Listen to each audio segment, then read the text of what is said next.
And on Saturday, an annual event is taking place. It's called Try Scuba in a Pool. It's a very safe way to do it, but it has a greater purpose out there to help our local veterans. And joining us live in Studio B, returning to 23, former anchor reporter Martha Schimon. Thank you for coming in. Oh, it's so fun to be here. Thank you for having Looks us. a little different, doesn't it? Oh, yeah. Just a tad. Absolutely. I couldn't find my way around. I'm like, wait, where am I? And then it all came back to me. I was just about, we were laughing about that. I was like, when were you here? And she said, don't even hear. That was the other century. No. Yeah. But being part of this now, how many years have you been doing this? The Try Scuba. The Try Scuba. This is our 8th annual Try Scuba event. 8th annual. Yeah. And it is a fundraiser with a greater purpose to help our local veterans. Oh, absolutely. So what we do is, well, this is not a money maker at all, Mike. What we want to do is bring attention to the public that we're here. We're here for our vets. The Veterans Empowered Through Scuba is a division of Aqua Nut Divers where we are training our local disabled veterans to dive at no cost.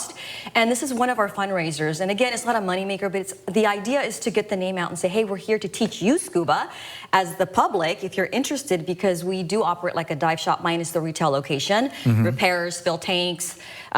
So we do have like I said, the scuba classes. So if anyone is interested, that money that they pay for that scuba class goes to the V.E.T.S project to help our disabled veterans train to dive at no cost. So that's super important to let them know we're here, and then at the same time enjoy the event because it's super fun. Well, and the best part about it is you don't have to have all the gear. You brought one of the setups with you right here with the fins and everything else. You don't have to have this. They provide that for you.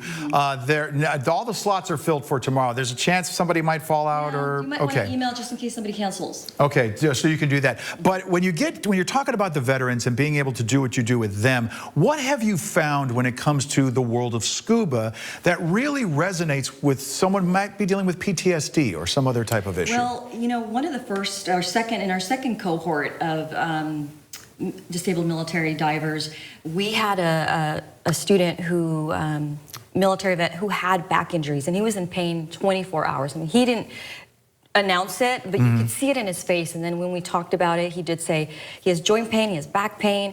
And then once we carry his gear, because this is, you know, this is heavy to carry, so we'll don it. There's lifting techniques that we learned through the Handicapped Scuba Association because we're all certified through HSA. So we will put this in the water for him, and then he'll don it so he doesn't have to carry it and cause more problems that way. And once he's in there, that weightlessness is just so invigorating because he doesn't have the weight on his joints, on his back, and so that weightlessness does help. And even there are some studies that show that it has helped significantly improvement in muscle movement and sensitivity to light and even touch in those with spinal cord injuries. Now these are preliminary studies, they're small, but it is, you know, fascinating, and it is just, I think it's significant enough for us to continue to offer this and just continue to get the support from our public. PTSD, there is a study, a preliminary study that we know of from Johns Hopkins University showing that there was 80% improvement in PTSD symptoms in those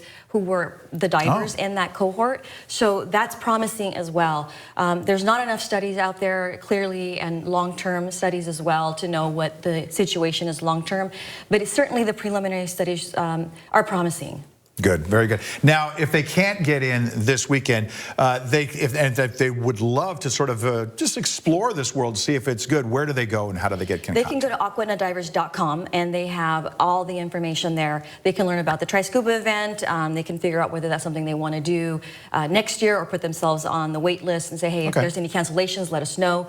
Dive, if you're a disabled, if anyone's a disabled military vet, they do this for free. So they can figure out if this is something they want to invest their time in. Energy in, right? Exactly. And those who are going to participate get to decide, hey, I do want to do this, you know? So they don't just invest their money and time in something that they're not going to continue to want to do. So, very good. Yeah. All right, Martha Schimon, thank you so much for coming back. Yeah, Come back to the States and visit anytime. Good to see you always. All right, very good.